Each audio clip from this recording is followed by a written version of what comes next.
Okay, folks, on today's segment of life in the 18th century, we're going to do a little saw demonstration, hopefully. If I don't screw this video up too. Take 27. But anyways, saws were first invented around the 15th century. You take the flints and they would chisel little teeth in the flints and they would use them as a saw. Okay, the saw you see standing up is a one-man or two-man saw. It can be used by yourself or with a saw partner.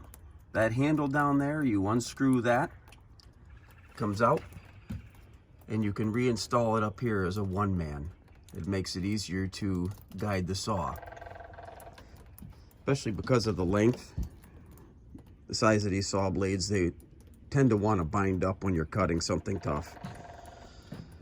All right, we have a few hand saws, a lot smaller. The top one is a Sheffield Rip Saw.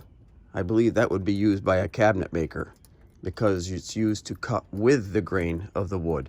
The cross cut is used to cut across the grain of the wood.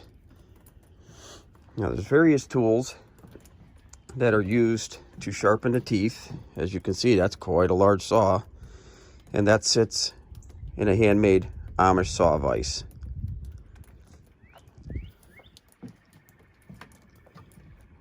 These are more modern saw sets. I only have one vintage original saw set, which they call the rest, I believe. That's what the old fellas used to tell me. This is a little tougher to use because you have to have a really good eye and watch how far you bend the angle on the tooth. Now, why do you bend the angle on a tooth? Okay, you don't want these teeth to all be in a row, so you give them a slight bend. You bend the one tooth one way, and you go on to the other side, and you bend the other tooth the other way. Now, as you can see, there's teeth and what they call rakers in the middle, the little V blade. Now, the reason you have the rakers is to remove any teeth, remove any material that the teeth have already cut, because the teeth do not remove the material. They just cut it. And these chisel teeth, the V notch here, the rakers, will remove the material. Now, a more modern tool that they have to adjust the height of the rakers, because you do not want the rakers to be above the height of your teeth, is this handy little doodad right here. Now, this is completely adjustable, but I have it adjusted already for this saw because I have sharpened this saw previously, probably a few years ago, and it is very, very sharp. As you can see, the rakers are at the same height as the deck, so we don't have to cut those. You can see that the raker deck is already set below the tooth height. That's a handy little piece of equipment right there. Now, the other ones are little hand sets. You can see in there, there's a piece of metal with an angle. That gives a proper angle to the tooth every time you press it, every time you squeeze the handles, which is awesome because it's so much more precise.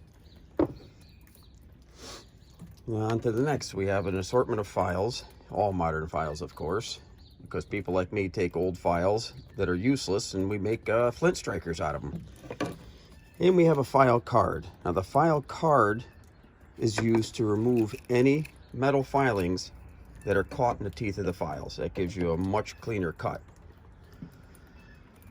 Now, we're going to make an attempt at this to, of course, I'm going to make an attempt to sharpen a saw, but I have to remove the big two-man from the saw vise because this is actually what holds my camera.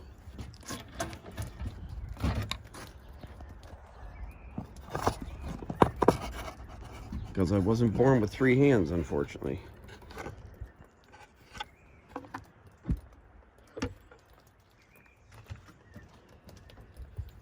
This one's going to be a little tougher because this saw vise is for a much smaller saw. So we'll just use a smaller saw, a smaller crosscut.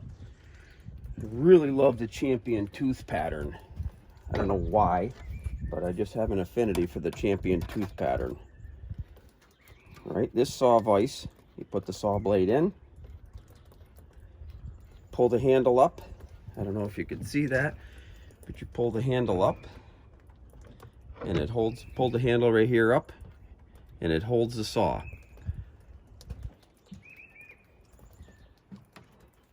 Okay, with this one, I do not have it set for these teeth and Rakers, but I can tell right away by looking at it, the Rakers are already lower than the teeth. Even by eye, you can see that. It already has a pretty good set to it, but we're gonna slap a little more set onto it anyways.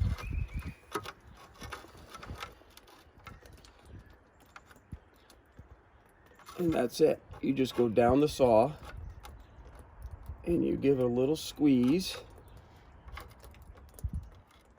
and you can set those teeth. Even though a saw blade is very, very tough, you still have to set the teeth. And with these little utensils, with the pressure from your hand, it makes it so much easier. This is actually a little large for this saw, but it is working. And you go down, it's ideal to go down one side of the saw and then go back up the other. These are actually in real good shape. I can't remember the last time I actually set these teeth, but it was a long time ago. But if you don't abuse your saw and you use it properly, you shouldn't have to reset the teeth every time you sharpen it. You just have to make sure that your Rakers are lower than the teeth themselves. Okay, that was easy. All right, we like the V file for the Rakers, because all you have to do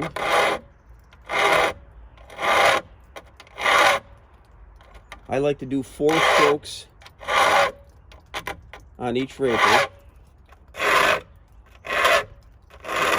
keeping with the original angle of the Raker.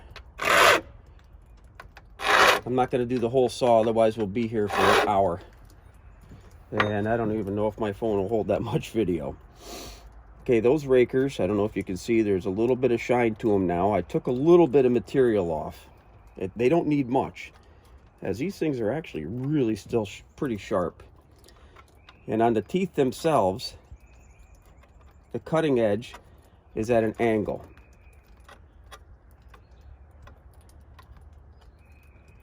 And you want to keep with that angle, which is not that difficult. You let the file be your guide, and you can, after a while, I've done enough knife sharpening that you can actually feel the angle of the tooth, and you can manipulate the file to the angle of the tooth. You can just let the file ride on the angle.